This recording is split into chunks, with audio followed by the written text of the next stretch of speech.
Hello everyone.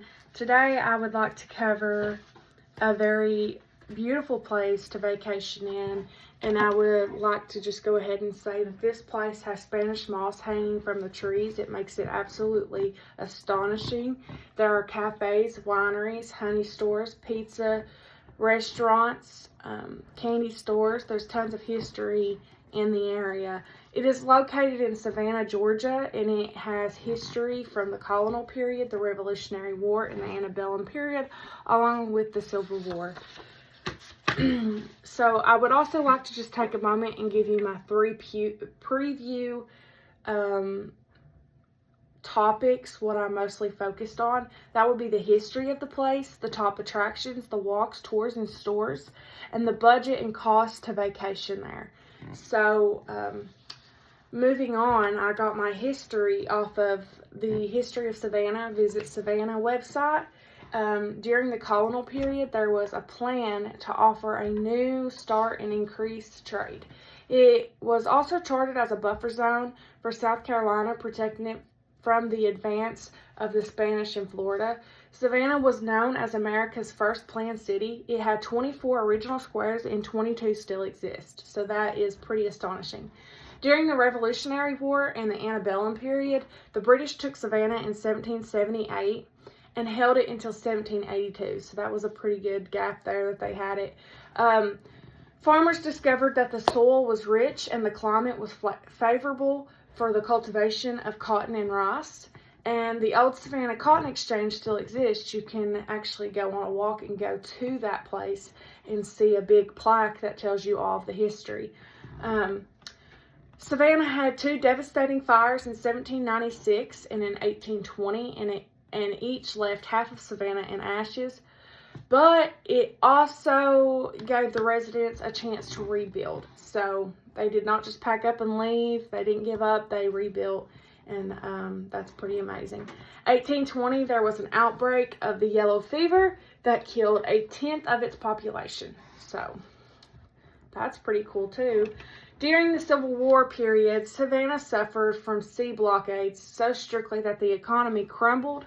And on December 22nd, 1864, General William Sherman sent a famous telegram to President Abraham Lincoln offering him the city as a Christmas present, because William Sherman would go through and burn cities down, but he said that Savannah, Georgia was absolutely beautiful and he could not burn it down. So he was giving President Abraham Lincoln the city as a Christmas present because he didn't burn it down.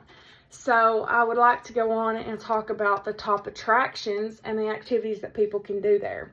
So it is a kid-friendly place, family-friendly. You can take just about anybody you want to go. So you can walk and view the historical pieces that I was just talking about. And it is completely free. And you can go on Savannah History Tour and see historical homes and mansions. Those tours are fun because they have a variety of things you can do, such as bike tours, dog walking tours, comedy trolley tours, which is called Savannah for Morons. They pretty much just cut up jokes, but you still get the history.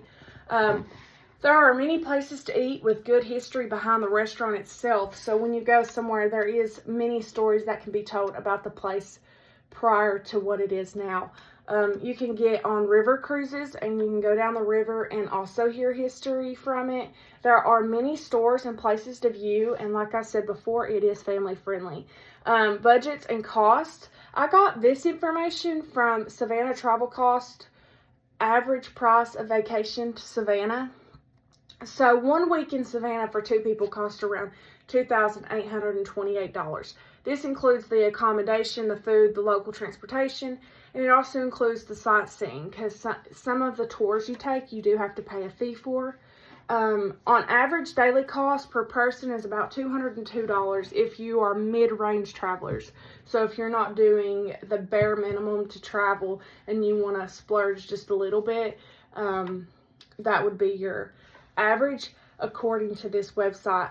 But if you are just a budget traveler, you'll spend probably about $84 a day. luxury travelers spend about $445 a day, and prices vary based on their style of traveling. With that being said, if you want to travel there, you can get on their websites and book vacation bundles, which would come out cheaper. It is a family place, so if you're traveling with family, the prices tend to be a little lower because kids' tickets are cheaper and rooms can be shared, so you don't have to spend as much. And also, you know, children are younger and smaller and littler, and so they can not eat as much. So that is something to keep in mind. There's plenty to do. They have parks and everything. Transportation varies on foot, so you can walk everywhere, you can trolley everywhere, you can boat, you can bicycle. It has so many things that you can do. You could schedule something to do every day with a different type of transportation. You don't necessarily need a car. I would not recommend a car because it does get chaotic and it's hard to find parking. So in general, my recap would be that the history in Savannah, Georgia is very interesting, and it is something people should take the time to go look at. There are plenty of things to do. I think it's a beautiful place. The accommodation varies according to your travel style, but it is affordable. It is probably right at, around, it's probably less than going to the beach. So Savannah, Georgia is definitely a place that you should try to visit. I highly recommend it, and I thank you for listening to this speech. And that will be all.